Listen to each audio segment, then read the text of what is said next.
2012, 2013, 2014 оны улсын тэргүүний Сүхбаатар аймаг нь өнгөрөгч 2015 онд өмнөх 7 жилд хийж хэрэгжүүлсэн ажлынхаа үр дүнг эдийн засаг нийгмийн бүхий салбарт хүртсэн үр дүнгийн жил байлаа. 2015 оны жилийн эцэст 17.1 мянган өрх, 58.5 мянган хүн амтай болж урд оноос өрх 400, хүн ам 1100-аар өсжээ. Дотоодын нийт бүтээгдэхүүн 382.8 тэрбум төгрөг болж өмнөх онтой харьцуулахад 37.3%-аар өсснөөр нэг хүнд ногдох дотоодын нийт бүтээгдэхүүний хэмжээ 6.9 сая төгрөгт хүрлээ. Хөдөө аж ахуй тэр дундаа мал аж ахуйн эдийн засгийн үндэс суурь болсон Тус аймгийн хувьд өнгөрсөн онд мал сүргээ түүхэндээ хамгийн олон буюу 3.1 сая толгой төгрөгөн урд оноос 252.1 мянгаар өсөжээ. Газар тариалан сэргээн хөгжүүлж 2015 онд үр тариа 9.7 мянган гад, төмөс 71.4 мянган гад, хүнсний ногоо 29.2 мянган гад, тэжээлийн ургамал 1.1 мянган гад, техникийн ургамал 4.5 мянган гад тариалж 601 тонн төмөс, 237.1 тонн хүнсний ногоо, 2 мянган тонн үр тариа, 975 тонн техникийн ургамал хураа авчээ. Хөдөлмөрийн эхлэлд бүртгэлтэй ажиллах хайгч иргэдийн тоо 559 байгаа бөгөөд эдгээр бүртгэлтэй ажиллах хайгчдын 432 нь ажилгүй иргэд байгаа нь өмнөх оноос 57.9% буюу 313 хүнээр буурсан байна. 857 иргэн ажилд зуучлагдсан орж 613 шинэ ажлын байр бий болсон байна. Боловсролын салбарт боловсролын хөгжлийн хөтөлбөр, математик дэд хөтөлбөр зэргийг боловсруулан хэрэгжүүлж, зүүн бүсийн математик сэтгэх чадвар, физикийн олимпиадыг аймагтаа зохион байгуулж, инженерийн боловсролын суурь болох математикийг дэмжин ажилласнаар эсэлтийн ерөнхий шалгалтанд нийт дүнгээрээ улсад анх удаа 3 дугаар байранд, математикаар 7 дугаар байранд, монгол хэлээр 3 дугаар байранд тус жагслаа. Эрүүл мэндийн салбарт онцлогооны төв, гемодиализийн хэсэг, хорт хавдрын химийн болон хөнгөвчлөх эмчилгээний тасаг, зайн онцлогоо буюу тэл мэдцийн, явуулын амбулаторийн тусламж үйлчилгээг нэвтрүүлж, эрүүл мэндийн тусламж үйлчилгээг хүн амд хүргэж байна. Нарийн мэргэжлийн эмчийн хангалт 98, багийн эмчийн хангалт 77.6, багийн унааны хангалт 100% хүрчээ. Аймгийн хэмжээнд улсын төсвийн 7.9, орон нутгийн төсвийн 10.1, нийт 18 тэрбум төгрөгийн хөрөнгө оруулалт бүтээн байгуулалтын ажлыг хийж гүйцэтгэлээ. Аймгийн төв баруун уртаа хотын статусаар хөгжүүлэхээр газар чөлөөлөлт дахин төлөвлөлтийг системтэйгээр зохион байгуулж, бүтээн байгуулалтын ажлыг үе шаттай хэрэгжүүлж байна.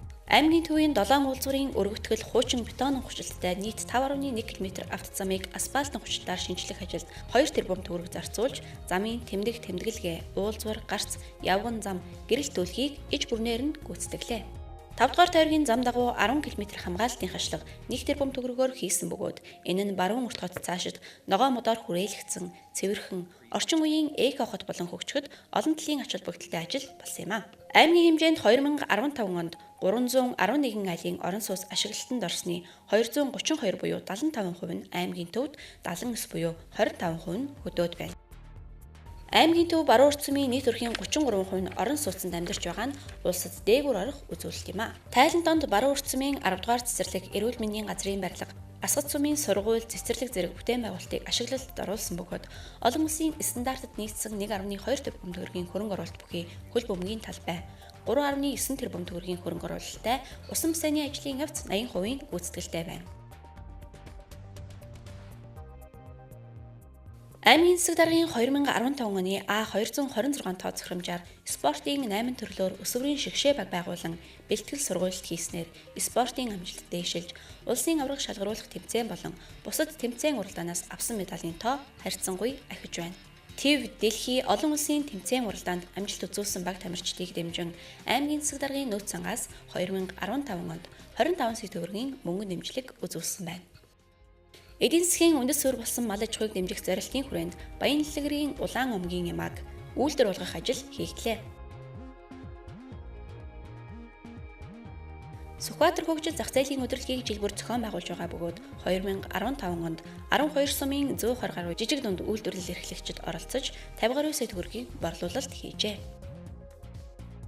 Аймгийн төв болон сумдын төвд мод тарих хөдөлгөөн 2010 оноос хойш эрчимтэй өрнөж аймгийн хэмжээнд 2015 оны байдлаар 6 төрлийн 101,300 ширхэг мод цог буюу 183.2 га ногоон байгууламжтай байна.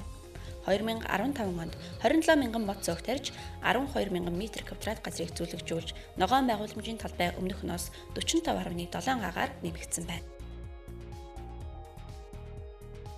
Сүхбаатар аймаг түүний дотор Дарган нутгийн нэрийн бүтээгдэхүүнийг бий болгож, нутгийн иргэдийн итвэх санаачлахад тулгуурлан хөгжүүлэх, зах зээлийн эргэлтэнд оруулж, эдийн засгийн хөгжлийн үндсийг аялал жуулчлал болгох зорилгоор Гагануурын чуулган, түүх соёл, байгаль эколог, аялал жуулчлалын төслийг уламжлал болгон 3 дахь жилдээ зохион байгуулсан бөгөөд уг ивент 2015 онд Монгол улсын дотоод аяллаа шилдэг бүтээгдэхүүнээр шалгарлаа.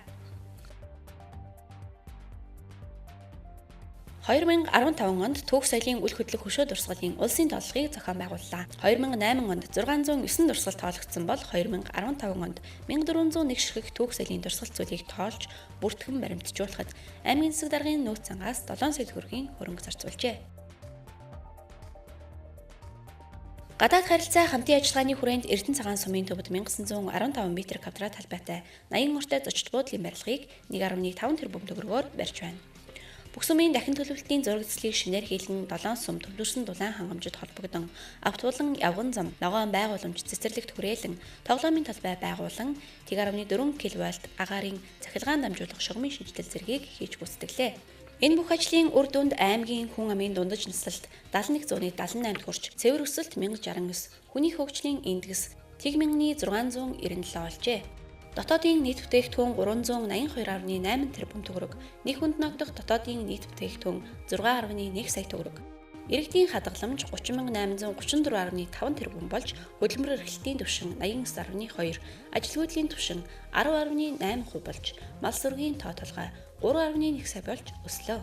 Харааж бус хөндлөнгийн байгууллагаас хийдэг өрсөлдөх чадварын судалгаагаар эдийн засаг, хөдөлмөр эрхлэлт, аймгийн төсөв, нийгмийн тогтолцоо, хөдөлмөрийн зах зээл, бүтээмж, санхүү зэрэг үзүүлэлтээр эхний 5-д орж байна.